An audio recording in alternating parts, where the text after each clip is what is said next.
Shalom, selamat merayakan Jumat Agung bagi kita sekalian.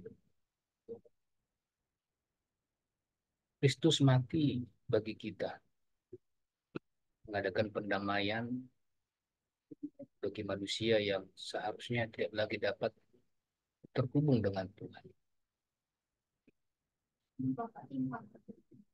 Topik pendamaian ini memang ada dapat kita pelajari dari Alkitab. Yang pertama, inkarnasi sebagai tindakan pendamaian. Kita baca di Injil Yohanes bahwa firman itu telah menjadi daging, dalam terjemahan ITB menjadi manusia dan berdiam di antara kita. Tuhan Allah itu perlu menjadi manusia, perlu mengambil daging, perlu mengambil tubuh supaya ada pendamaian bagi manusia yang berdosa ini. Kenapa? Yang kedua, korban bagi penebusan dosa perlu kematian. Persoalannya adalah tidak ada korban yang layak untuk menebus dosa manusia. Korban binatang tidak bisa. Di perjanjian lama memang dikorbankan binatang, tapi untuk satu kali korban. Berikutnya perlu lagi korban yang baru. Karena setiap kali manusia itu rupanya menyadari bersalah, berdosa, melakukan pelanggaran, dan perlu mengadakan pendamaian kepada Tuhan. Maka siapakah yang akan menjadi korban? Tidak ada satupun manusia yang layak menjadi korban itu. Sehingga inkarnasi diperlukan. Biarlah korban itu datangnya dari Tuhan sendiri. Yang kudus, tak bercacat, tak bercela. Sehingga Kristus Yesus menjadi manusia. Dan dengan demikian berkorban bagi manusia. Maka iblis ditaklukkan, setan dikalahkan. Ada beberapa ayat yang bisa kita baca untuk menunjukkan penaklukan setan oleh kematian Kristus Yesus sekaligus menjadi jalan pendamaian bagi kita sekalian.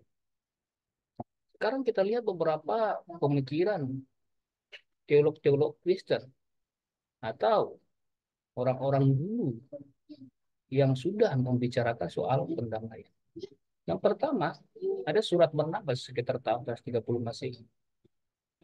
Dalam kitab itu dikatakan bahwa kematian Yesus itu adalah berguna supaya kita dibersihkan dengan pengampunan dosa oleh percikan darahnya.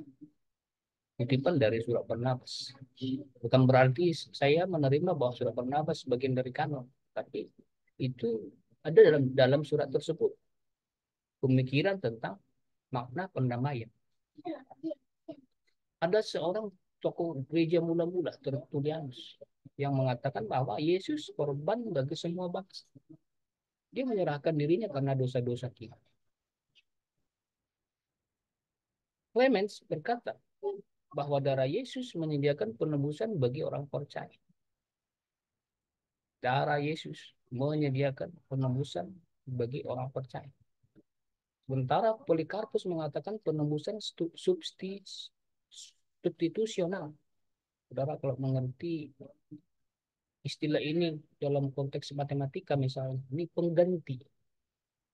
Perlu ada korban pengganti. Maksudnya adalah sesungguhnya setiap manusia seharusnya mati karena dosanya. Setiap manusia seharusnya mati karena dosa. Tetapi ternyata ada pihak lain yang bersedia mati untuk dosa manusia itu. Menggantikan manusia.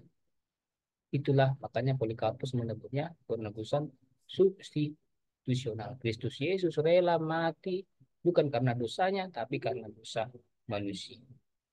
Origenes berkata bahwa tebusan bayar ke setan karena manusia ditawan setan.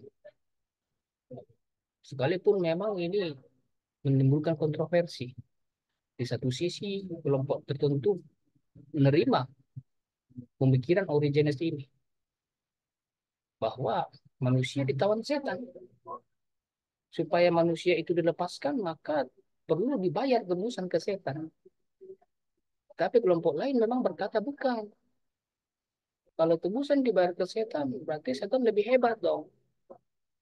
Nah, lalu kelompok lain meyakini, termasuk saya meyakini bahwa tebusan tidak dibayar ke setan. Tebusan itu, penebusan dosa itu adalah kembali kepada Bapa sendiri. Kristus Yesus menyerahkan nyawanya kepada Bapa, bukan kepada setan. Dibaca di Injil Yohanes dan Injil Matius, Markus, Lukas, silahkan dibandingkan. Kristus Yesus menyerahkan nyawanya kepada Bapa.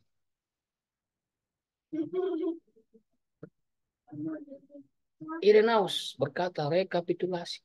Kristus alami semua yang dilakukan Adam termasuk dosa. Ini tentu saja ditolak gereja. Ansel mengatakan komersial pemuasan, bahwa kematian Kristus itu adalah pemuasan untuk Tuhan, agar Tuhan dipuaskan dengan korban sehingga tak bersedia mengampuni manusia. Abelard mengatakan penebusan itu adalah moral kasih Allah, mengadakan pendamaian pada manusia. Sosinus berkata, pengorbanan Kristus adalah teladan dalam ketaatan, sehingga manusia pun sepatutnya meneladani ketaatan Kristus. Sementara Grotius mengatakan pendamaian itu adalah tanda pemerintahan Allah. Allah yang memerintah, Allah berdaulat penuh, sehingga dia berkuasa mengadakan pendamaian. Dan yang terakhir, Switzer mengatakan Kristus terpikat pada Mesias. Dan karena kesalahan dalam proses, maka Kristus hancur di dalamnya. Nah, itulah berbagai pemikiran tentang pendamaian. Tapi saya akan menyampaikan apalah maksud sebenarnya dari kematian Kristus. Nantikan video-video saya berikutnya. Tuhan memberkati.